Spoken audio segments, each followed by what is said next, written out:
The liar paradox. Imagine you walk into a room and someone hands you a slip of paper. It reads, "This statement is false."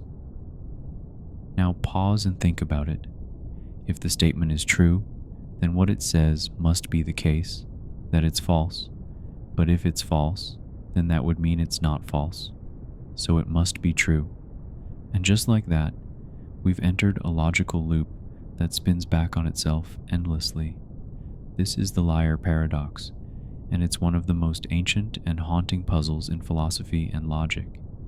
The earliest version of the paradox dates back to the 6th century BCE, credited to the Greek philosopher Eubulides of Miletus. He posed a deceptively simple question. A man says that he is lying. Is what he says true or false? This straightforward query hides a mind-bending problem. No matter how you try to evaluate it, you're caught in a contradiction. This isn't just wordplay, it's a crack in the foundation of truth itself. At first glance, you might be tempted to dismiss the liar paradox as a trick of language, a mere semantic knot. After all, can't we just say, "It's nonsense," and move on? But philosophers, linguists, and logicians have spent centuries trying to do exactly that, and failing. Why? Because this paradox exposes something deeper, a limit in our systems of logic when they try to talk about themselves. To see why this matters, consider what this paradox does to truth. In formal logic, a statement should be either true or false. This is the law of the excluded middle. But the liar paradox challenges this. If a statement refers to itself, and its truth hinges on its own falsehood, then our neat little categories collapse. It's like trying to label a folder as not labeled. The act of labeling it undoes the very label you're trying to assign. This self-reference, something referring to itself, is the heart of the paradox.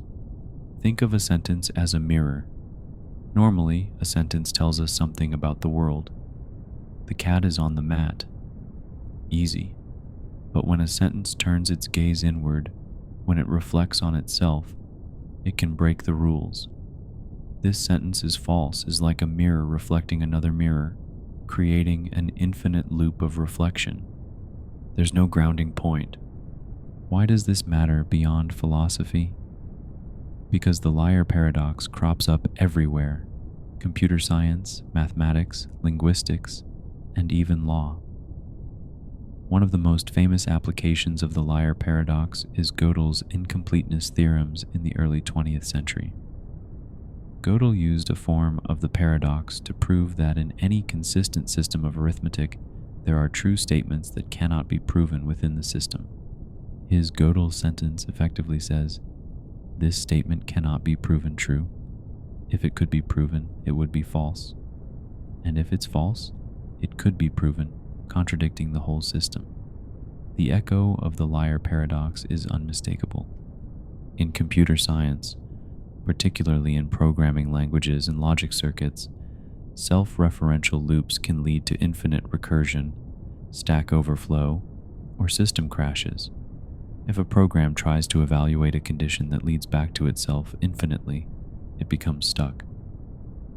It's why developers have to be so careful when designing conditionals, and why certain kinds of logic in AI systems can become unstable. A machine that's trying to reason through a liar paradox might simply spin its wheels forever. Even in language, we see echoes of this paradox in everyday phrases. Think of someone who says, "I always lie." If they're telling the truth, then they're lying, which would make the statement untrue, which would make it true again. The instability isn't just frustrating, it's fundamentally unresolvable under traditional logic. So how do philosophers and logicians deal with it? Over the years, many approaches have emerged. One is to create hierarchies of language. Under this view, statements can't refer to themselves directly. They need a higher meta-language to talk about the truth of other statements. So, "This statement is false" would be invalid because it tries to exist on two levels at once.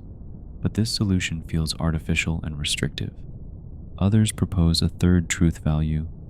not just true or false, but undefined or paradoxical. In this view, the liar sentence doesn't fit into our binary thinking. It's a new kind of entity, and we need new rules to deal with it. This opens the door to paraconsistent logic, systems that can tolerate contradictions without exploding into nonsense. In such frameworks, a statement might be both true and false at the same time. This challenges everything we think we know about certainty and structure. If something as simple as a single sentence can cause logic to implode, what does that say about the foundations of knowledge? The liar paradox is more than a clever riddle. It's a whisper from the edge of reason, reminding us that truth is more fragile than we'd like to believe. So next time you hear someone say, "This statement is false," pause before you shrug it off. You're not just dealing with a sentence. You're facing a mirror that might never stop reflecting. The Barber Paradox. Imagine a quiet town with a very peculiar rule. There is only one barber, and he follows a strict grooming policy. The barber shaves everyone in town who does not shave themselves, and only those people. He does not shave anyone who shaves themselves. Seems straightforward, right? But then comes the question that turns everything inside out. Does the barber shave himself? If he does shave himself, then by the rule, he cannot, because he only shaves those who do not shave themselves. But if he does not shave himself, then by the rule again, he must, because he shaves everyone who doesn't shave themselves. Just like that, the logic short circuits. No answer fits. The rule collapses under its own weight. This is the Barber Paradox, proposed by Bertrand Russell in the early 20th century. And while it might sound like a quirky riddle, it exposed deep flaws in the foundations of mathematics and logic. To really appreciate what's happening here, let's formalize the paradox a bit more. Suppose we have a set of all the people in town. We define a condition. The barber shaves only those people who don't shave themselves. This makes the barber part of the same set of townspeople he might or might not be shaving. But once we apply the rule to him, we reach a contradiction. This paradox isn't just a joke about a hairy situation. It's a simplified version of a much deeper problem in set theory, which at the time was shaking the mathematical world. In fact, Russell devised the Barber Paradox as a way to explain a more abstract and unsettling problem, now known as Russell's paradox. Before Russell, mathematicians believed that any collection or set could be clearly and logically defined. You could have a set of all cats, a set of all prime numbers, or even a set of all sets. But Russell showed that not all sets are safe to define so casually. He imagined a set of all sets that do not contain themselves. Call this set R. Now the question becomes, does R contain itself? If it does, then by definition it shouldn't, because it only includes sets that do not contain themselves. If it doesn't, then it should, because that's exactly what it's supposed to include. Again, a logical contradiction. Just like the Barber Paradox, this exposed a fatal flaw in the way set theory had been formulated at the time, particularly in naive set theory, which assumed any definable collection could be considered a set. Russell's discovery sent shockwaves through mathematics and philosophy, forcing logicians to rebuild set theory from the ground up. The solution? Logicians introduced more rigorous frameworks, like Zermelo-Fraenkel set theory, which include rules that prevent these kinds of self-containing sets from being formed. In these systems, sets must be constructed step by step from previously defined sets, eliminating the possibility of circular or self-referential definitions. But this fix came at a cost. It restricted the kinds of sets you could define, which meant giving up some flexibility in how you talk about abstract ideas. So what's the philosophical takeaway? The Barber Paradox teaches us that self-reference especially when combined with negation, not doing something, can break the rules of logic. It's the same danger we saw in the liar paradox. Whenever a system turns inward on itself, like a rule trying to apply to itself, it runs the risk of paradox. It's like a snake eating its own tail, or trying to draw a map that includes itself in full detail. The system collapses under the weight of its own reflection. In programming, this kind of error can lead to infinite recursion, a function that keeps calling itself forever, never reaching an end. In legal systems, it shows up in loopholes, laws that contradict themselves when you try to enforce them in edge cases. Even in philosophy and theology, these paradoxes challenge our understanding of authority, self-control, and autonomy. Take a more humanistic lens.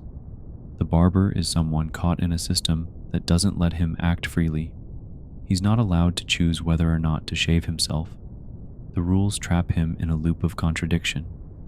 It mirrors how people sometimes get caught in social expectations, traditions, or legal structures that make it impossible to act without violating something else. Russell didn't just give us a clever thought experiment, he gave us a warning. Not all systems are logically stable, and sometimes the simplest rules, when applied universally, can lead to devastating contradictions. The barber's dilemma is a mirror held up to the limits of logic itself. So next time you're setting rules or trying to build a framework, whether in law, programming, or philosophy, remember the barber. Not everything that sounds neat and tidy will hold up when you ask the uncomfortable question, what about the rule maker? The Ship of Theseus. When does something stop being itself? Imagine a grand, ancient ship, the Ship of Theseus, sailing across the sea, carrying heroes in history. Over time, the wooden planks of the ship begin to rot. So, one by one, the crew replaces them. First a board, then a mast, then the hull, then the rudder. Decades pass, and eventually, every single part of the ship has been replaced with a new one. Not a single original piece remains. Here's the question. Is it still the same ship? That alone is enough to spark hours of debate. But let's take it a step further. Suppose someone gathered all the discarded original planks, reassembled them in the same shape and design, and created a second ship. Now we must ask, which one is the true Ship of Theseus? The one made of original parts, or the one that stayed in continuous use and maintenance? This ancient paradox, recorded by Plutarch in the 1st century, isn't just a philosophical party trick. It strikes at the core of questions about identity, continuity, and what makes something truly itself. Is identity tied to what something is made of, or is it about the pattern, function, or continuity of existence over time? On a personal level, think about your own body. You're made of cells, trillions of them, but those cells are constantly dying and regenerating. In fact, over the course of about 7 to 10 years, most of the cells in your body are completely replaced. So if nearly every part of you is physically new, are you still the same person you were a decade ago? Or take it a step further. What if your memories, preferences, personality traits, and even your name changed, bit by bit, over time? At what point does the you of today become fundamentally different from the you of the past? How much change can occur before something or someone becomes something else? This paradox doesn't just apply to bodies and boats. It extends to technology, society, and even artificial intelligence. Think about a classic car that's been fully restored. If every part is replaced, is it still original? Or a computer system that's continually updated? Does the software's identity stay intact as its code base evolves? In modern philosophy, this touches on two competing theories of identity. Mereological identity. This view says that something is defined by what it is made of. If you replace the parts, the identity changes. So, in this view, Once the first plank is replaced, the Ship of Theseus is no longer the same ship. Continuity theory, or functionalism. This perspective argues that identity is tied to continuity over time. As long as the ship serves the same purpose, retains the same design, and is considered the same ship by its sailors and society, its identity persists, even if all the materials are replaced. The paradox becomes even more relevant in the era of digital existence. Consider a person uploading their consciousness into a computer, a scenario explored in science fiction and in real-world discussions about mind uploading and artificial intelligence. If a perfect digital copy of your mind were created, one that thinks, feels, and acts like you, is that still you? If your biological body died, but the digital version lived on, did you continue or did you cease to exist? The Ship of Theseus also invites reflection on how we think about social constructs, like nations, corporations, or traditions. A country may change its borders, laws, leaders, and culture over time, yet it's still called the same name. Is that nation still the same entity? What if a corporation changes all of its employees, products, policies, and mission? Can it still claim its legacy? There's no universally agreed upon answer to the paradox. That's the point. It reveals the fluidity of identity and how our definitions depend on context, perspective, and purpose. Sometimes we prioritize history. Other times, we prioritize function or intent. Some philosophers even suggest that both ships are the Ship of Theseus. One holds the material legacy, the other the functional continuity. But that leads to a contradiction. How can two separate things be the same? And that's why this paradox continues to fascinate people across disciplines. It blurs the lines between object and essence, between change and persistence, and between appearance and truth. In the end, maybe the real value of the Ship of Theseus isn't in finding the correct answer. Maybe it's in learning to ask better questions. What do we value when we say something is the same? Is it the atoms that make it up, the shape it takes, the story it carries, or the feeling it gives us? The Ship of Theseus floats not just in philosophy books, but in every changing thing we hold on to, and every evolving idea we still call our own.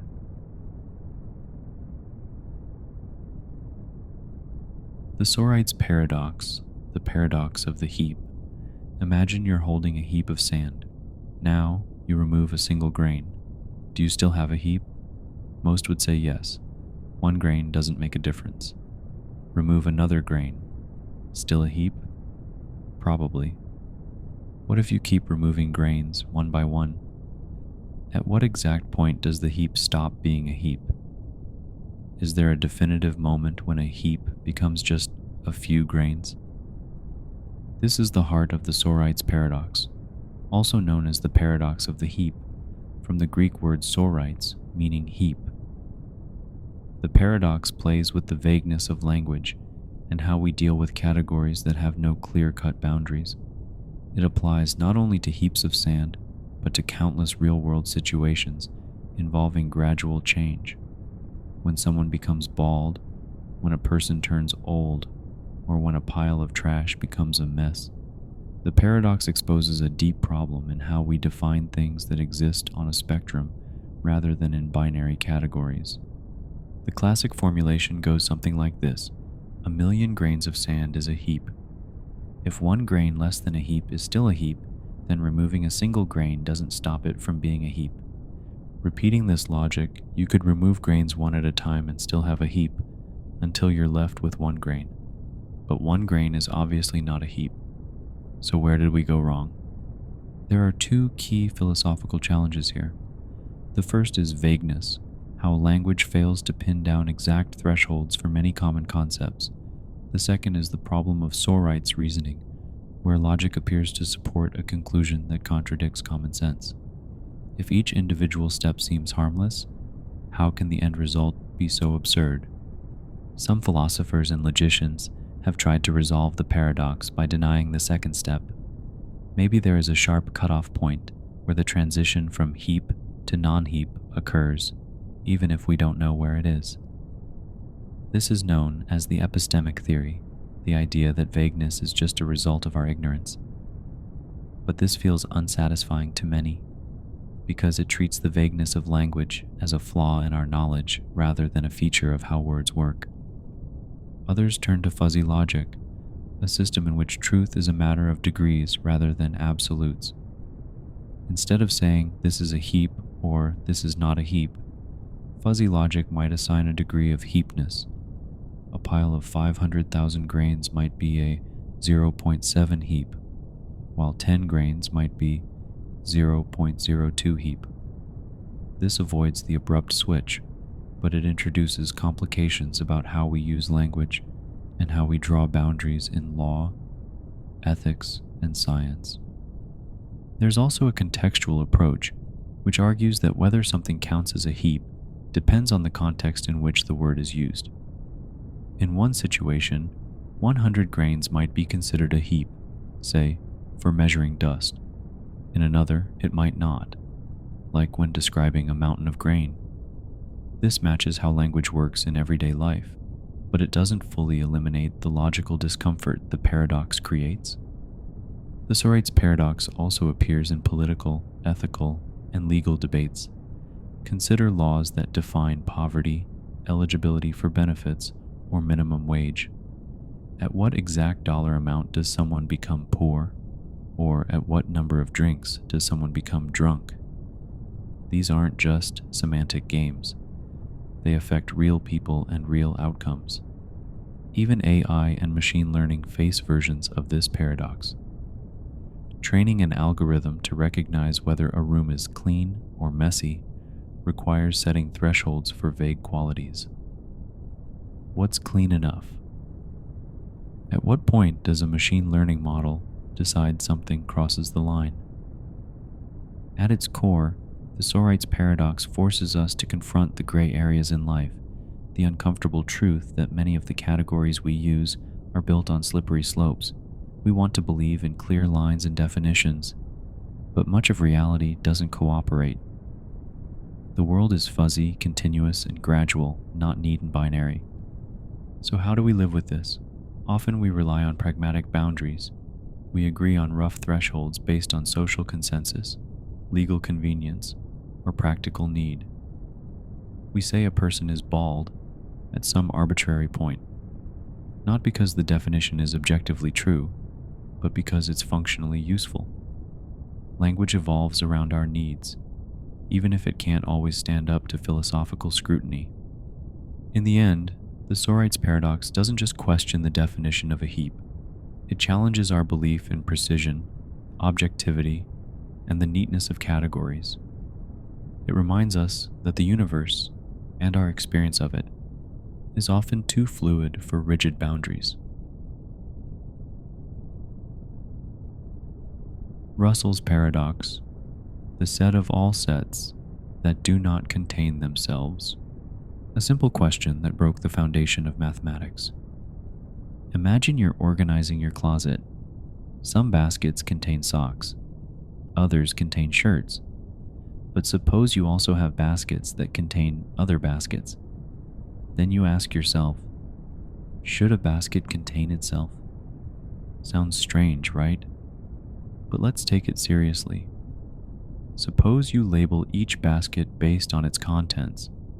Some baskets do contain themselves, maybe out of self-organization, maybe out of abstraction. Others don't. Now imagine trying to collect all the baskets that do not contain themselves into one big basket. Now ask, does this new basket contain itself? If it does, then by definition it shouldn't, because it only contains baskets that do not contain themselves. If it doesn't, then it should, because it qualifies as a basket that does not contain itself. This is Russell's Paradox, discovered by the philosopher and logician Bertrand Russell in 1901. It looks innocent, a little logic game about sets, but it exposed a critical flaw in the very foundations of mathematics and logic. Russell's paradox arises in the context of set theory, the branch of mathematical logic that studies collections of objects, sets. In naive set theory, which was the dominant way to think about sets at the time, it was assumed that any definable collection could be treated as a set. For instance, the set of all cats, the set of all prime numbers, the set of all things that are not red, and so on. But then Russell proposed a seemingly harmless question. Let R be the set of all sets that do not contain themselves. Does R contain itself? It turns out this question cannot be answered without contradiction. If R contains itself, then it doesn't belong in R. If R does not contain itself, then it does belong in R. No matter how you answer, you break the rules. The definition undoes itself. This is what we call a self-referential paradox. The problem is not just what R contains, it's that the act of defining R creates a loop that logic can't escape. At first glance, you might dismiss this as a linguistic or philosophical puzzle. But at the time, this paradox rocked the world of mathematics. In the early 20th century, thinkers like Gottlob Frege were trying to build a rigorous logical foundation for all of mathematics, what Frege called a complete formal system. Frege believed that if all mathematical truths could be reduced to logic, we could finally make math as solid as geometry or arithmetic. Then Russell dropped the paradox like a bomb into Frege's masterpiece. Literally, Russell wrote to Frege while he was finalizing the second volume of his Grundgesetze der Arithmetik, pointing out the contradiction. Frege, devastated, acknowledged the error in an appendix and admitted that it threatened the entire project. So what happened next? Mathematicians realized they needed to rebuild set theory from the ground up, with more careful rules about what kinds of sets could exist. This led to what we now call axiomatic set theory, especially the Zermelo-Fraenkel set theory, ZF, and later the ZFC system, which includes the axiom of choice. In ZF set theory, you can't just define any set you like. You have to build sets from existing ones using a restricted set of operations. In particular, there is no set of all sets, and no way to define Russell's set R within the system. This prevents self-reference and paradoxes like Russell's. But the implications go beyond set theory. Russell's paradox helped inspire Kurt Gödel's incompleteness theorems, which showed that no consistent system of arithmetic can be both complete and provable within itself. In other words, every system has limits. There will always be truths it cannot prove, and contradictions it must avoid through careful design. Russell's paradox also influences computer science, logic programming, and semantic web design. Self-reference is a real danger in programming. When a function calls itself without a proper end condition, you get infinite recursion, leading to crashes or system failure. Logic loops can't be resolved by brute force. They must be structured out of the system. And there's a psychological dimension too. Russell's paradox reflects how our language can fail us. Sometimes, the way we define something collapses under its own weight. Words referring to themselves, statements judging themselves, can become traps that even perfect reasoning can't escape. The broader lesson? Not everything that seems logically possible actually is. Sometimes we must limit our systems to save them. By excluding paradoxical definitions, we preserve consistency, even if it means giving up some freedom to define anything we can imagine. So next time you hear someone confidently say, "It's just logic," remember, logic has its limits. Bertrand Russell found one, and it changed mathematics forever. The paradox of the court, Euathlus Paradox, a case where the verdict is always both right and wrong. In ancient Athens, a brilliant rhetorical paradox emerged from a courtroom dispute between two minds, a teacher and his student. The teacher was the famed sophist Protagoras, one of the earliest philosophers to charge fees for teaching the art of persuasion. His student, Euathlus, was a young man eager to learn the law, but hesitant to leap into legal practice. Their contract was simple but unusual. Euathlus would pay Protagoras his tuition only after he won his first court case. Until then, no money would change hands. Protagoras, confident in the strength of his teachings, agreed.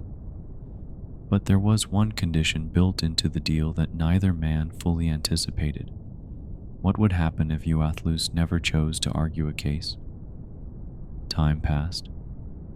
Euathlus completed his studies but avoided the courtroom altogether, whether from fear, indecision, or a desire to avoid payment. He never took a client. Protagoras, growing frustrated and impatient, decided to take matters into his own hands. Ironically, he sued Euathlus for the payment he was owed. This is where the paradox takes shape. If Protagoras wins the case, the court will order Euathlus to pay. But that victory would also count as Euathlus's first legal win, thereby fulfilling the original agreement. Payment was due only after Euathlus won a case, so Protagoras gets paid either way. But if Euathlus wins the case, then by court decision, he owes nothing. And under the contract, he still hasn't won any other case. So again, by the terms of the original agreement, he still doesn't have to pay. From Euathlus's perspective, he also wins no matter what. Both sides claim a logical route to victory. Both argue that the outcome of the lawsuit leads to the same conclusion. They win. The court is asked to render a verdict that is simultaneously binding and self-defeating. This legal tug-of-war is now known as the paradox of the court, or the Euathlus Paradox. It's one of the earliest known paradoxes in legal philosophy, blending the rigor of contract law with the slipperiness of self-referential logic. At its heart, the paradox raises key philosophical questions. What happens when a system is asked to judge its own preconditions? Can a verdict undermine the very logic on which it was made? And what happens when a legal outcome loops back and invalidates itself?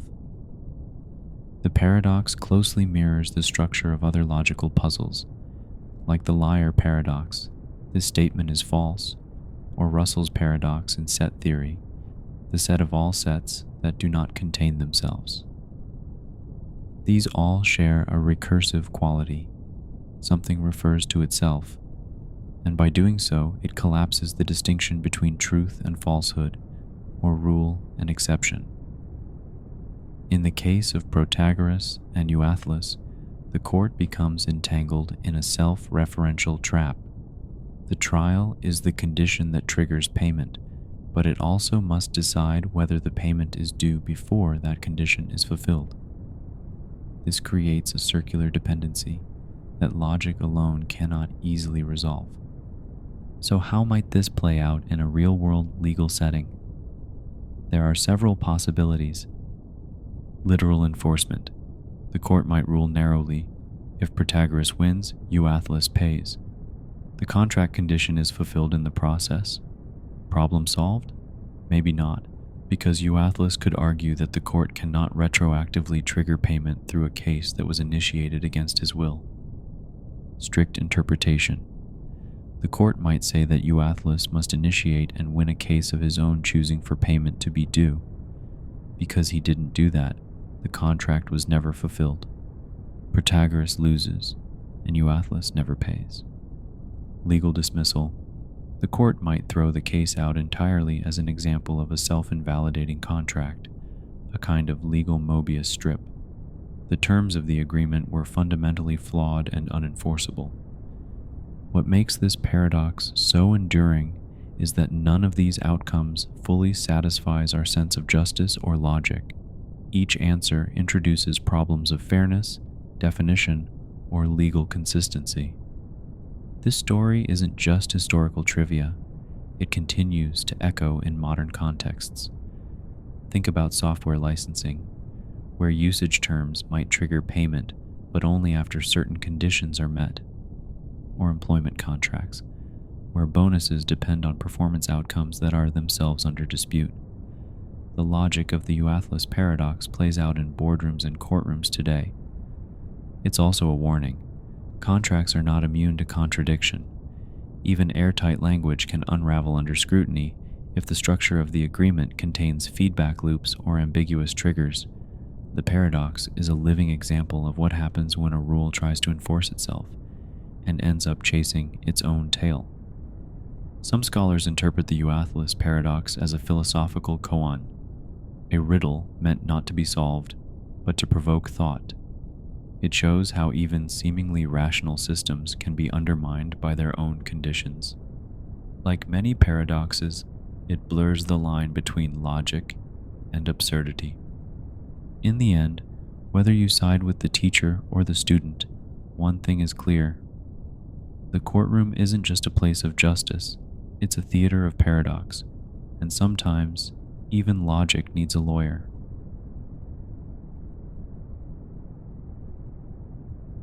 The Omnipotence Paradox. Can an all-powerful being create a rock so heavy it cannot lift it?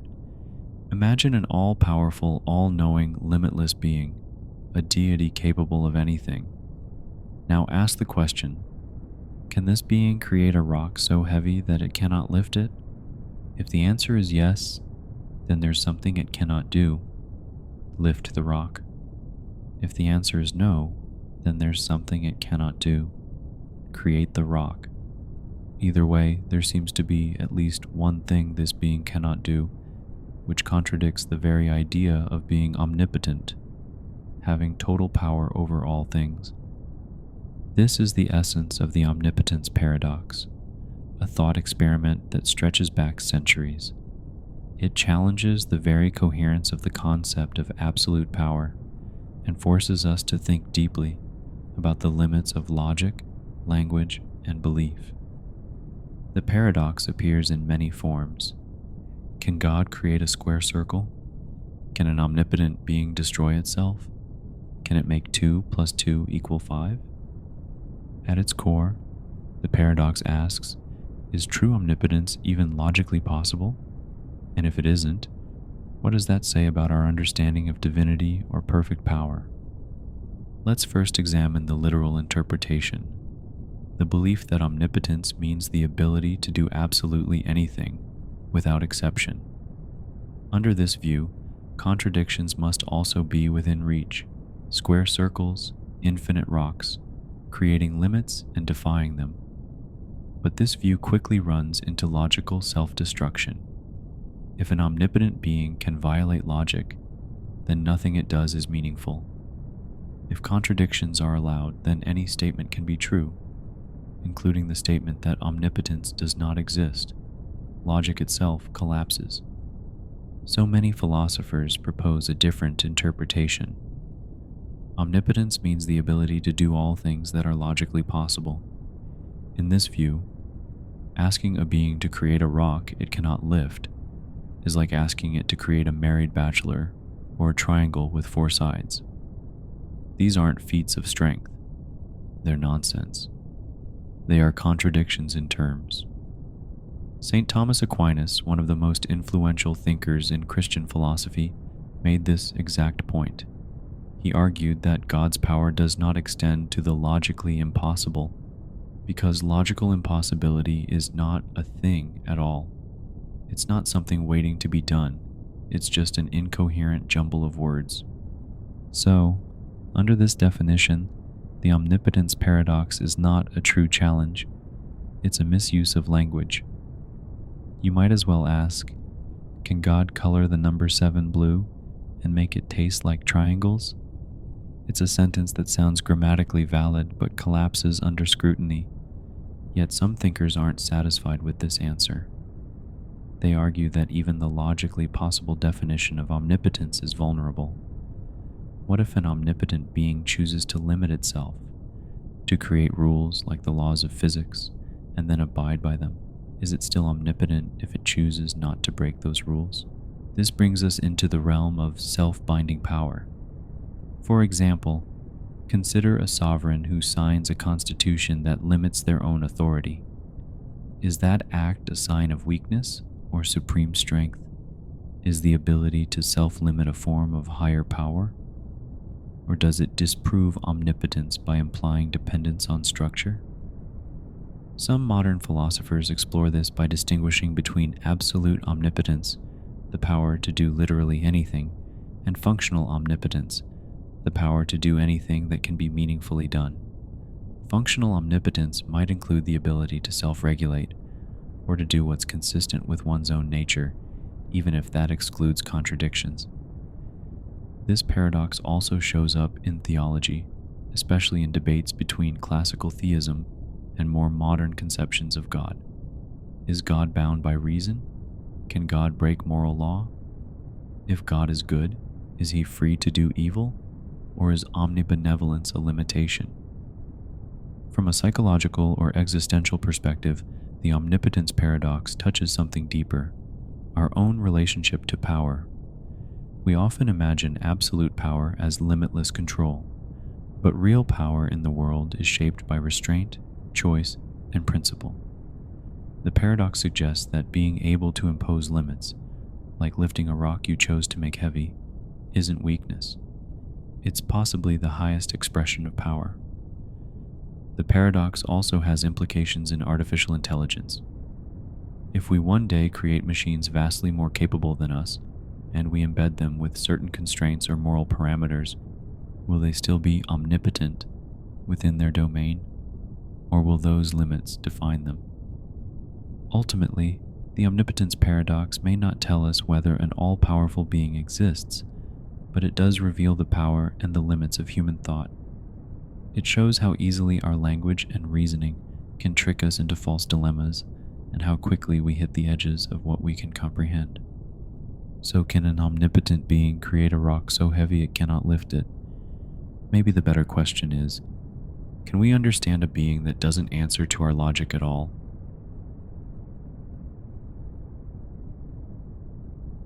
The paradox of the unexpected hanging. The surprise that logic destroys. The more you try to predict it, the less it can happen, and yet it still does. A judge tells a condemned prisoner, "You will be hanged at noon on one weekday next week, but the exact day will be a surprise. You will not know the day of the hanging until the executioner arrives at your cell." At first this sounds terrifying. Death is coming, but you don't know when. But the prisoner, being clever and logical, thinks through the problem and concludes, the hanging can't happen at all. Here's his reasoning. It can't be Friday, the last day of the week, because if he's still alive on Thursday night, then the hanging must be on Friday. But that wouldn't be a surprise anymore. So Friday is ruled out. That leaves Monday through Thursday. But now, if he's still alive on Wednesday night, then the hanging must be Thursday, since Friday is off the table. But again, that wouldn't be a surprise. By repeating this logic backward, he eliminates every day of the week. Monday can't be the day, because if it were, he'd know on Sunday that it was coming. Relieved by this airtight reasoning, the prisoner believes the judge's decree is impossible. There will be no hanging. Then, on Wednesday at noon, the executioner arrives. The prisoner is completely surprised.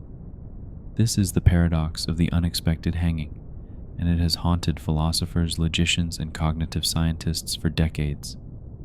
It reveals how even perfect logic can be used to reach false conclusions, especially when that logic tries to predict its own outcome. The paradox plays on the tension between logical deduction and self-reference, especially when a statement refers to your own future knowledge. The judge's condition was that the hanging would be a surprise, but the prisoner tried to eliminate that surprise by outthinking it. In doing so, he created a logical loop that collapsed on itself. At its core, the paradox is about how expectation affects truth. The prisoner thinks, if I can predict it, then it won't happen. But if I can't predict it, then it still can. The very act of trying to predict the outcome invalidates the logic used to make the prediction. This is what makes it so unsettling. It shows how rational reasoning, when applied to certain types of information, undermines itself. Just like the liar paradox, this statement is false. The unexpected hanging paradox uses self-reference to create a logical deadlock. There are several interpretations of how to resolve the paradox, and none are universally accepted. One approach says the judge's statement was flawed from the beginning. It creates a logical contradiction between "you won't know the day" and "you'll definitely be hanged." Some argue that any sentence that predicts surprise while guaranteeing certainty is incoherent. You can't promise both simultaneously. Another approach is to say the prisoner's logic is too rigid. He assumes that if he can deduce a possibility, then the event can't happen. But human psychology doesn't work like that. A person might believe something won't happen based on flawed logic and still be surprised when it does. Others think the real issue is with the concept of surprise itself. What does it mean to be surprised? Is it about knowledge in the moment or about beliefs leading up to it? If surprise is defined as, "you didn't expect it at that specific moment," then Wednesday was a valid day because the prisoner didn't expect it anymore, having ruled it out. The paradox also has connections to Gödel's incompleteness theorems and logical undecidability. In both, we see that systems of reasoning can reach a point where they cannot determine the truth or falsehood of their own statements. Logic breaks down when it turns on itself too tightly. It's not just a theoretical curiosity. Variants of the unexpected hanging show up in computer science, especially in program termination problems, AI expectation models, and security systems based on unpredictability. In economics and game theory, surprise plays a role in strategy. Knowing your opponent can't predict your move is an advantage. Even in ethics and justice, the paradox raises questions. Can punishment be fair if it's designed to confuse or mislead? Is surprise a tool of control or a breakdown of informed consent? These are modern versions of the prisoner's dilemma. Ultimately, the unexpected hanging paradox teaches a deeper lesson. Sometimes trying to outthink the system leads you into a trap of your own making. It's a mirror held up to human reasoning, showing us that not all truths are knowable in advance, and not all surprises can be anticipated. So, if someone ever tells you something terrible is going to happen as a surprise, don't try to logic your way out of it. It might already be Wednesday.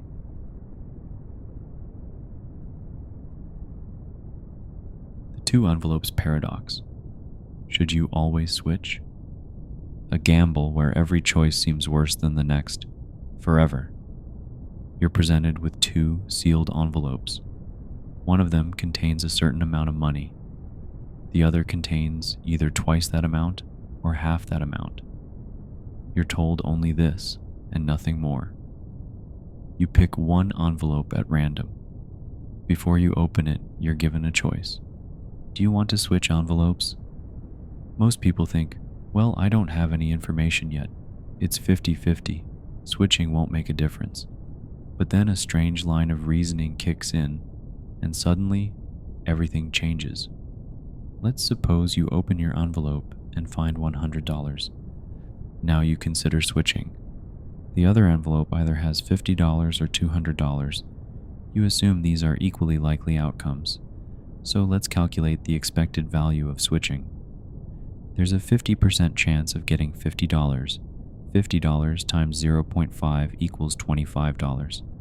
There's a 50% chance of getting $200. $200 times 0.5 equals $100. Total expected value equals $25 plus $100 equals $125. That's more than the $100 you already have. So, logically, you should switch. But now here's the paradox. This same reasoning would apply no matter what amount is in your envelope. If you had opened $50, $1,000, or $1 million, applying the same logic always tells you to switch. that means you should always switch, even if you've already switched once, which leads to an absurd conclusion. You should keep switching forever, chasing higher expected value in a circle, but that's clearly irrational. You're not gaining new information, and yet logic keeps telling you to act. That's the paradox. This is known as the two envelopes problem, and it exposes how expectation, probability, and uncertainty can twist logic into knots. At its heart, it asks, can rational thinking lead to irrational decisions? So what's going wrong? One common explanation is that the expected value calculation is flawed. Let's revisit it. When you assume that there's a 50-50 chance that the other envelope contains either double or half of your current amount, you're basing the probability on your observed value, but that might not be justified. Let's think more carefully. Suppose the two envelopes contain $50 and $100. You pick one at random. There's a 50% chance you pick the $50 and a 50% chance you pick the $100. If you pick the $50, the other envelope contains $100. Switching gives you a gain of $50. If you picked the $100, the other envelope contains $50. Switching gives you a loss of $50. So, on average, the expected gain or loss of switching is zero. You gain $50 half the time and lose $50 the other half. In this framing, switching doesn't help or hurt you. But the paradox arises when you assume that the number in your envelope could be the smaller or larger value, and both are equally likely. That assumption depends on the distribution of possible values, which the problem doesn't define. This leads us to one deeper issue. What kind of prior probability distribution are we using? If the amounts in the envelopes are chosen from a finite or bounded set of values, like $1 to $1,000, the logic breaks down at the edges. If you open $1,000, you know the other envelope probably doesn't contain $2,000 because that's outside the range. So the idea that switching is always beneficial fails. But if you assume the amounts are drawn from an unbounded distribution, meaning they could be anything, even infinitely large, then strange results start to emerge. In this view, expectation doesn't behave the way we think it should. You get infinite expected values, and standard reasoning collapses. Another way to see it is through Bayesian reasoning. In a proper Bayesian framework, you would assign probabilities based on prior knowledge or assumptions about how the envelopes were filled. Without that, your expectation calculation is floating in the void, unanchored. So what's the resolution? The two envelopes paradox teaches us that math and logic are not always enough on their own. If you leave out context, like how the amounts were selected, you can be led into flawed reasoning that feels correct but isn't. It shows the danger of blindly following formulas without understanding the assumptions behind them. In philosophy, this paradox touches on infinite regress, decision theory, and the limits of rationality. It shows how the concept of expected value, while useful in many situations, can mislead us in scenarios with undefined or infinite variables. And in real life, the paradox reminds us to pause when our reasoning leads to absurd conclusions. If your logic tells you to switch envelopes infinitely without ever making a decision, something in the logic, not necessarily your instinct, is broken. In the end, the two envelopes paradox is less about the envelopes and more about how we handle uncertainty. It's a warning that sometimes the most rational seeming path can lead us nowhere, especially when the full picture is hidden. So if you're ever handed two envelopes, maybe it's okay to stop switching and just open one.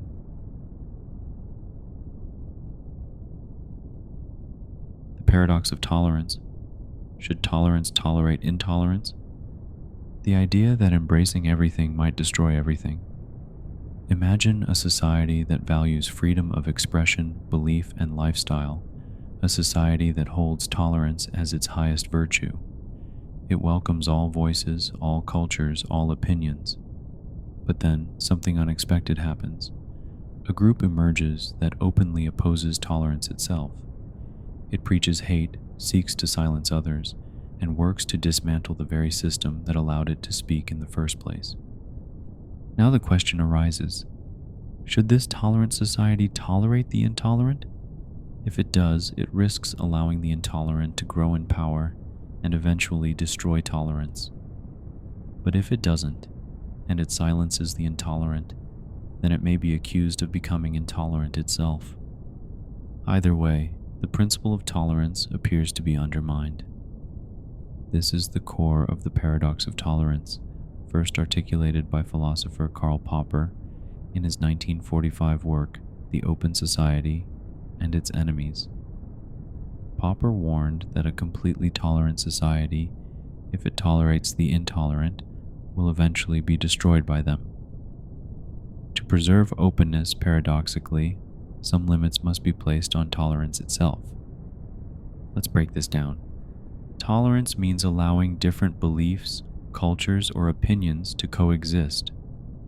It's a foundational principle in liberal democracies, and for good reason. It fosters peaceful coexistence and intellectual freedom. But what happens when a belief system rejects tolerance and works to silence others, restrict rights, or eliminate dissent? Popper's answer is clear. Unlimited tolerance must lead to the disappearance of tolerance. The paradox arises because a virtue taken to its extreme becomes self-destructive. If a society refuses to protect itself against those who would eliminate its core values, then it creates the conditions for its own undoing. This isn't just theoretical. History offers real examples. In Weimar Germany, a democratic and relatively tolerant society allowed the Nazi Party to rise through legal and democratic channels. Once in power, the Nazis abolished democracy, silenced opposition, and waged a campaign of hatred and genocide. Tolerance of intolerance led to catastrophe. In modern times, online platforms grapple with this issue daily. Should they allow extremist views in the name of free speech, or should they ban them and face accusations of censorship? The paradox shows that neither option is easy and that values often conflict in practice. So how do we resolve it? One proposed solution is to adopt conditional tolerance. In this model, society remains open and tolerant to all views, until those views call for violence or oppression. Tolerance ends where destruction begins.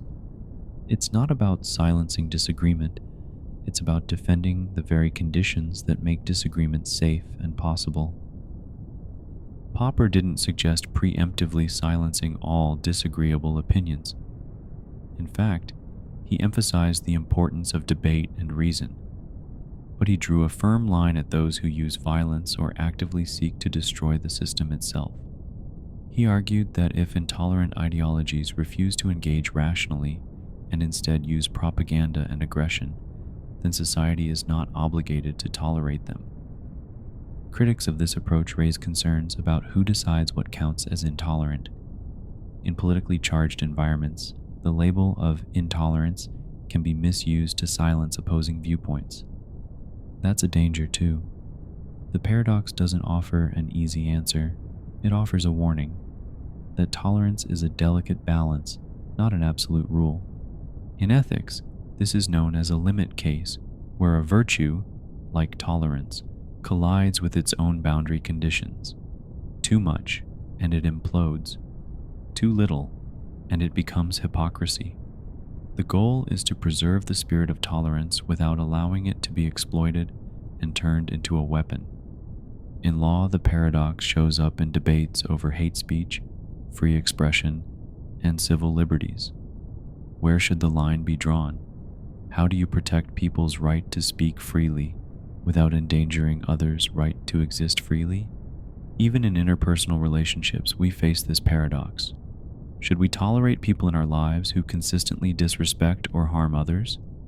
At what point does accepting behavior become enabling it?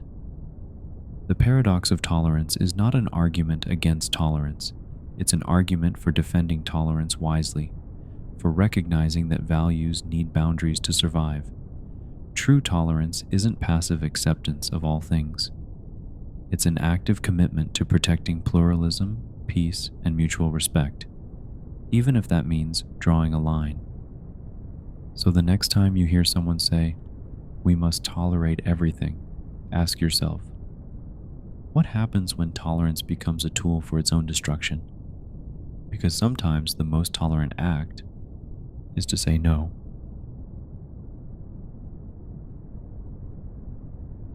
The Bootstrap Paradox. What if the past was caused by the future? A loop where cause and effect blur into one. Imagine a scientist in the year 2100 who builds a time machine. Curious about the origins of her favorite book, an old classic with no known author, she travels back in time to the year 2000 and leaves a copy of the book with a young aspiring writer. That writer publishes it. Decades pass. The book becomes a global phenomenon. It eventually inspires the scientist to build the time machine. Now ask the question, who wrote the book? The scientist got it from the writer. The writer got it from the scientist. The book has no point of origin. It exists in a causal loop with no beginning, no creation, only endless replication through time. This is the Bootstrap Paradox, named after the expression pulling oneself up by one's bootstraps, doing something self-generating and logically impossible. The Bootstrap Paradox exposes the mind-bending consequences of time travel. It challenges our basic understanding of causality, the idea that causes come before effects. The paradox applies to information, objects, and even people. A violinist learns her skill from an old master who turns out to be her future self. A time traveler gives Shakespeare a copy of Hamlet, which Shakespeare then writes. A physicist invents a machine by studying her own blueprints, delivered from the future. In each case, something comes into existence without ever being created. It's not that the origin is unknown, it's that it doesn't exist at all. The paradox is closely related to closed causal loops, where an event in the future causes an event in the past, which in turn causes the future event. Unlike the grandfather paradox, which deals with contradictions in time travel, the Bootstrap Paradox doesn't violate consistency. Instead, it violates our intuition about explanation. Let's take it deeper. In a closed time loop, every event is explained by another event, but the loop itself has no external source. It's like asking, what caused the circle, when every point on the circle leads smoothly into the next. From inside the loop, everything makes sense, but from outside, there's no clear first cause. This violates a principle many of us take for granted, the idea that everything must come from somewhere, that objects, knowledge, and people have origins, that reality is built on a chain of causes stretching into the past. The Bootstrap Paradox severs that chain and leaves us suspended in a loop with no anchor. Physicists have explored whether such loops are physically possible.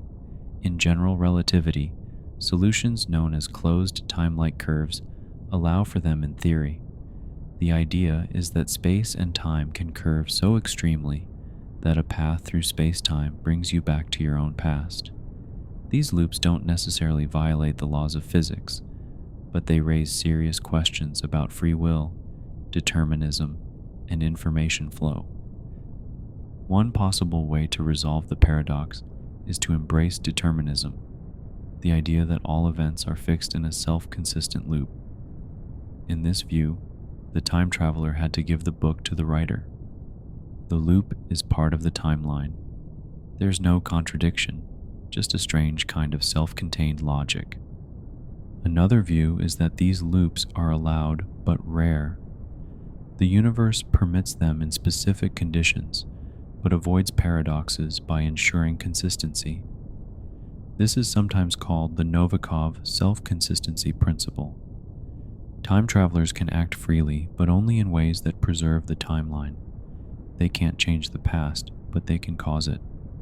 Still, others argue that the very idea of a self-creating object is a red flag. They suggest that time travel of this kind may not be possible after all, that physical laws must forbid causal loops to prevent these puzzles. In this view, the Bootstrap Paradox isn't just strange, it's a sign that something about the scenario is fundamentally flawed. Yet these ideas aren't confined to fiction or theory. The Bootstrap Paradox has real implications in areas like information theory, quantum mechanics, and cosmology. If information can exist without origin, what does that mean for our understanding of entropy, probability, and knowledge? It also raises philosophical questions about identity and authorship. If you get an idea from your future self, is it really your idea? Can a person be the origin of their own existence? What happens to responsibility and creativity when timelines twist into circles? In fiction, the paradox appears everywhere. In Doctor Who, a character receives a time-traveling message from his future self. In Tenet, objects and events unfold in reverse, creating loops of cause and effect. In The Terminator, technology from the future creates the very future it came from. All of these stories explore the same unsettling idea that the line between cause and effect might be more of a loop than a line. In the end, the Bootstrap Paradox doesn't break the laws of physics, it breaks the laws of intuition. It shows us a reality where answers loop back into themselves, where origins dissolve, and where time might be less like a river and more like a ring.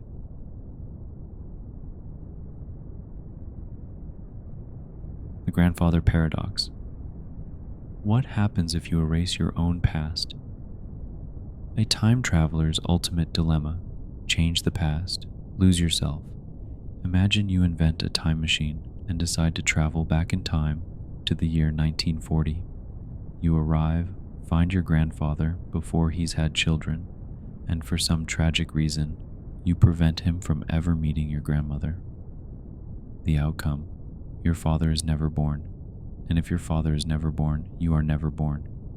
But wait, if you're never born, how did you travel back in time to prevent your grandfather's life? And if you didn't travel back in time, then your grandfather did meet your grandmother, your father was born, and so were you. Which means you did travel back and stop them. Which means you weren't born. Which means you didn't. Which means you were, and on it goes. You've just stepped into the Grandfather Paradox, one of the most famous and most unsettling time travel puzzles in philosophy and science fiction. At its core, the Grandfather Paradox highlights the logical contradiction that arises when a time traveler's actions in the past prevent their own existence, which in turn prevents those very actions from happening. It's a feedback loop that destroys itself, a causal knot that can't be untied without breaking the timeline. The paradox was first introduced in the early 20th century, but it reflects deeper philosophical questions that go back even further. Questions about identity, causality, and the nature of time itself. The simplest version of the paradox is this: if you go back in time and kill your grandfather before your parent is born, you erase your own existence. But if you're erased, then you couldn't have gone back to do it. But if you didn't go back, then your grandfather wasn't killed, which means you were born and could go back. It's a loop that has no logical resolution. This paradox doesn't just make good science fiction, it exposes real tensions in how we understand cause and effect. In our everyday experience, causes always come before effects. You throw a ball, it hits a wall, you light a match, and then it burns. But time travel flips that idea on its head. Suddenly, the effect can precede the cause, and your actions can undo the very conditions that allowed those actions to happen. Scientists and philosophers have proposed several possible ways to handle the Grandfather Paradox. Let's explore them 1. The timeline protects itself. Novikov's self-consistency principle. This view, inspired by physicist Igor Novikov, says that time travel is possible, but you can't change the past in any way that would create a paradox. Every action you take in the past was always part of history. You may try to stop your grandfather, but you'll always fail, or cause events that ensure he meets your grandmother. The universe enforces a kind of causal consistency, no contradictions allowed. 2. Multiple timelines, the many worlds interpretation. Another solution comes from quantum theory. When you go back and change something, you don't alter your own timeline, you create a new one. In this new branch, your grandfather dies, and you're never born, but you, the traveler, came from a different timeline where he lived. There's no contradiction because the timeline you change isn't the one you came from. This interpretation allows free will without paradox, but at the cost of splitting reality into countless diverging timelines. 3. Time travel is impossible. Some physicists, like Stephen Hawking, have suggested that paradoxes like this are evidence that time travel to the past simply can't happen. Hawking even proposed the chronology protection conjecture, the idea that the laws of physics prevent time machines from forming in the first place. In this view, paradoxes don't need resolution because they can't occur. The universe defends itself from inconsistency. 4. Retrocausality and closed time loops. In some speculative models of physics, time might not be strictly linear. Events could influence each other in both directions, past and future. This would allow closed causal loops where events influence themselves, but always in consistent ways. However, these theories are still highly theoretical, and they raise more questions than they answer. So why does the grandfather paradox matter? It's not just about time travel. It's about how we understand change, causation, and self-reference. It forces us to confront the limits of knowledge and challenges the assumption that reality is a straight line from past to future. It shows how even a simple idea, go back and stop something, can unravel the logic we depend on. In literature and film, the paradox is everywhere. In Back to the Future, Marty McFly accidentally prevents his parents from meeting and starts to fade from existence. In Looper, a man is sent to kill his future self, setting off a temporal chain of contradictions. In The Terminator, machines send assassins back in time to prevent their own defeat, only to cause it. These stories don't just entertain, they echo a deeper truth. The past is delicate, and tampering with it, even hypothetically, creates waves that threaten to wash everything away. In the end, the grandfather paradox remains unresolved. Maybe it never will be.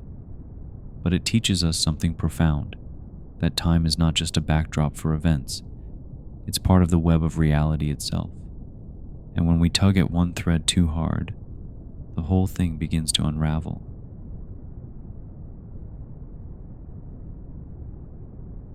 The Predestination Paradox, when your future causes your past. A time loop where trying to escape fate brings it full circle. Imagine you receive a mysterious letter warning that someone will be harmed at a specific time and place. Troubled, you act. You rush to the scene, intervene, and stop the crime. But in doing so, your actions unintentionally set in motion the very chain of events that led to the crime in the first place. The letter came because of you. The future didn't just predict your past, it created it. Welcome to the Predestination Paradox, where cause and effect trade places, and time becomes a loop with no clear beginning. In this paradox, the events in the past are caused by actions from the future, but those future actions only happen because of the past. Everything is self-contained. Every cause is also an effect, and every effect is also a cause. Unlike the grandfather paradox, which involves contradiction and instability, the predestination paradox is completely consistent. That's what makes it so eerie. There's no logical contradiction. Everything fits. But in doing so, it erases free will, origin, and the sense of open possibility. Everything is pre-written, locked into a deterministic loop. Let's break it down with a clearer example. Imagine a young man named Alex. One night, a hooded figure saves him from an accident. Years later, Alex invents a time machine. Curious about the mystery of his youth, he travels back in time and becomes the hooded figure. He saves himself, just like he remembers. But this rescue isn't a decision, it's a requirement. He does it because it already happened. Where did the idea to go back come from? Not from any origin point. It came from the loop. The motivation existed only because it had already existed. There was never a first cause. There was just the loop itself. This is the terrifying heart of the Predestination Paradox. The idea that your actions, even if they feel freely chosen, may have always been destined, not by a god or fate or physics, but by the very structure of time. In stories, this paradox shows up often. In the movie Predestination, based on a story by Robert A. Heinlein, a time-traveling agent's mission leads to a jaw-dropping identity loop. He is his own mother, father, and child. It's the Predestination Paradox taken to its extreme. In Harry Potter and the Prisoner of Azkaban, Harry is saved from Dementors by a mysterious figure who turns out to be himself from the future. In 12 Monkeys, a man tries to stop a virus from being released, only to realize that his mission was always part of the timeline that led to its release. In each case, the protagonist's choices don't break the loop, they fulfill it. So how do physicists and philosophers interpret this? One explanation comes from the Novikov self-consistency principle, which we saw earlier. It holds that events in a time loop must be self-consistent. You can't do anything in the past that creates a contradiction. That includes trying to prevent your own time travel, stop your own rescue, or erase your future motivation. Time is resilient. It won't let you escape the loop. But this principle comes at a cost. Free will may be an illusion. If you travel back in time and everything you do was always part of history, then you're not making new choices. You're fulfilling a script. There are no alternate paths, no branching futures, just one unbreakable chain of cause and effect. Some theorists argue that this is just one timeline among many. If you believe in the many worlds interpretation, then your attempt to change the past simply branches off a new timeline. The loop only exists in one world, not across all possibilities. Others see the paradox as a metaphysical puzzle, one that reveals how our brains struggle to grasp nonlinear time. We think of events flowing from past to future, with causes preceding effects. But if time is more like a loop or a block, then past, present, and future might all exist simultaneously, and causality might be a matter of perspective. The Predestination Paradox also raises moral and emotional questions. If everything is fated, are we responsible for our actions? If we're following a path already walked, can we blame ourselves or others for what happens? Even in everyday life, this paradox echoes in subtle ways. How many of our choices are based on events that were shaped by us in ways we don't yet understand? How many of our motivations, memories, and meanings are loops of cause and effect we've mistaken for freedom? In the end, the Predestination Paradox isn't about impossibility. It's about inevitability. It suggests a universe where everything you do, everything you are, is part of a perfectly closed story. You're not writing it, you're living it again. And if you ever build a time machine, remember this. The future might not just shape your past, it might already be your past.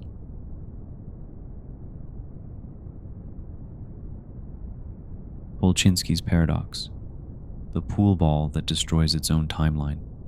a time traveler's paradox in motion, when physics meets contradiction. Imagine a perfectly smooth pool table.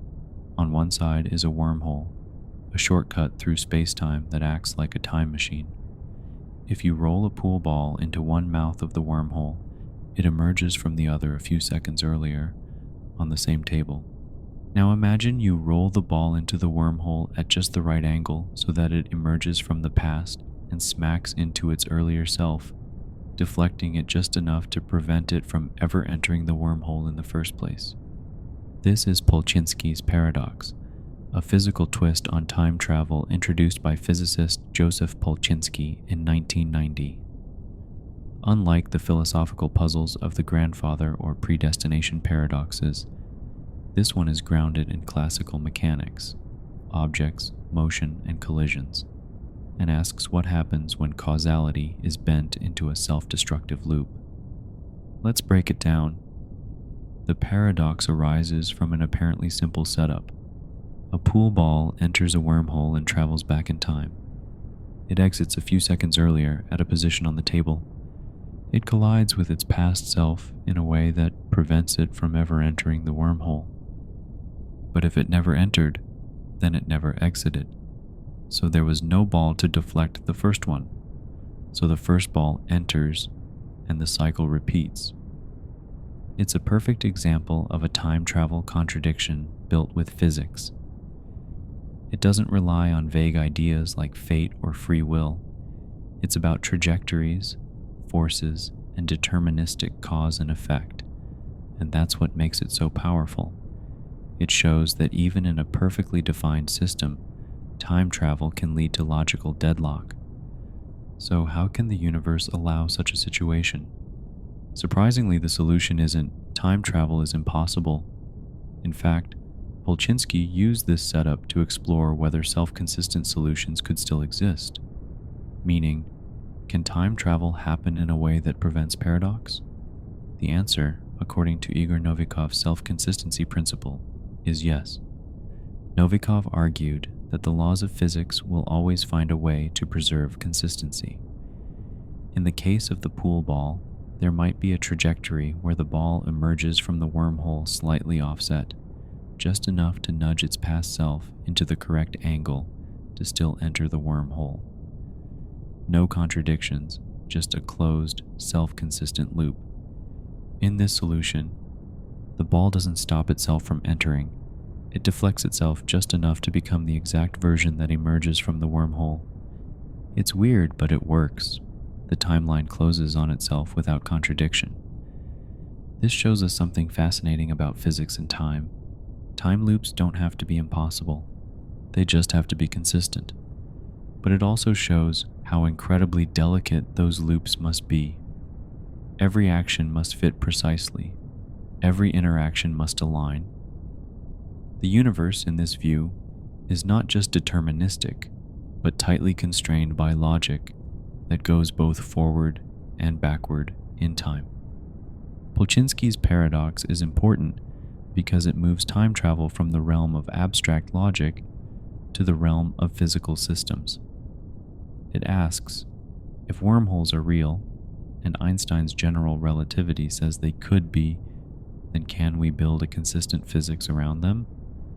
The paradox has inspired research into closed time-like curves, CTCs, loops in space-time that allow time travel, quantum time travel models where particles exist in probabilistic loops, chronology protection, the idea that nature might prevent time machines from forming to avoid such paradoxes altogether, a concept proposed by Stephen Hawking. It also feeds into debates about free will and determinism. If physical objects in time loops must follow self-consistent paths, then freedom vanishes, not just for people, but for particles. The universe becomes a story already written, where even time machines must play by the rules. So, what does it mean for us? Polchinski's paradox reveals that even in a purely physical world, time travel carries logical risks. Not because of human drama, but because the past and future aren't independent. One bump, one nudge, and the whole loop falls apart, unless nature itself adjusts every variable to keep the story smooth. It's a chilling thought that the universe might not just allow time travel, but require that everything you do was always going to happen. Even if you send a message back in time or hit your past self with a pool ball, the timeline doesn't break, it bends until it fits. So next time you think of time travel, don't just think of paradoxes and puzzles. Think of a pool ball on a table, curving in just the right way, nudging itself into place. And remember, if the universe ever lets you bend time, you better follow through with what's already been done.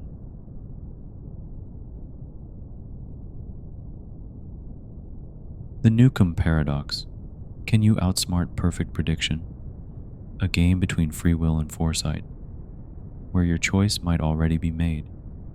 Imagine you walk into a room and find two boxes on a table. Box A is transparent and contains $1,000. Box B is opaque and may contain $1 million, or nothing at all. You're told you can choose either just box B or both boxes. But there's a catch. A powerful predictor, let's call them Omega, has already predicted your choice before you entered the room. Omega has done this countless times and has never been wrong. If Omega predicted you'd take both boxes, it left nothing in box B. If it predicted you'd take only box B, it put $1 million in there. So now you stand there, staring at the boxes. What do you choose? This is the Newcomb Paradox, a famous puzzle in decision theory and philosophy that pits two seemingly logical strategies against each other and forces you to choose between free will and determinism, rationality and prediction, greed and faith. Let's break down the reasoning on both sides. Option 1. Take both boxes. This is known as the dominance principle. You reason, box B either has $1 million or it doesn't.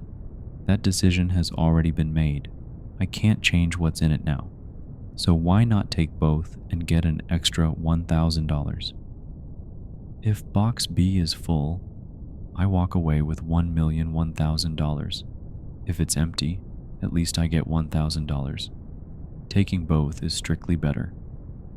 This is classic rational self-interest. You maximize your reward based on what's already fixed. Option 2.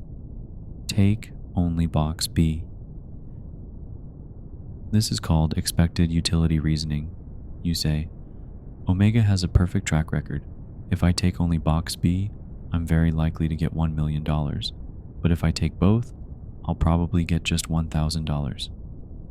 The smart play is to act as if my choice influences the prediction, even though it was made in the past. This relies on trusting the predictor and believing that your decision is somehow entangled with what's already been predicted.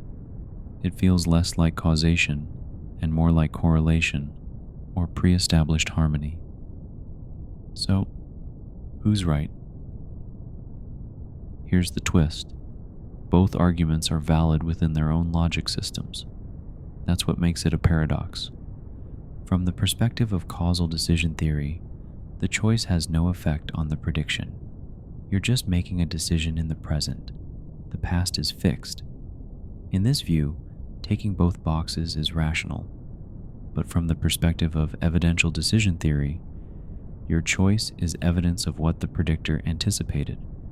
If you choose one box, that's strong evidence box B contains the million.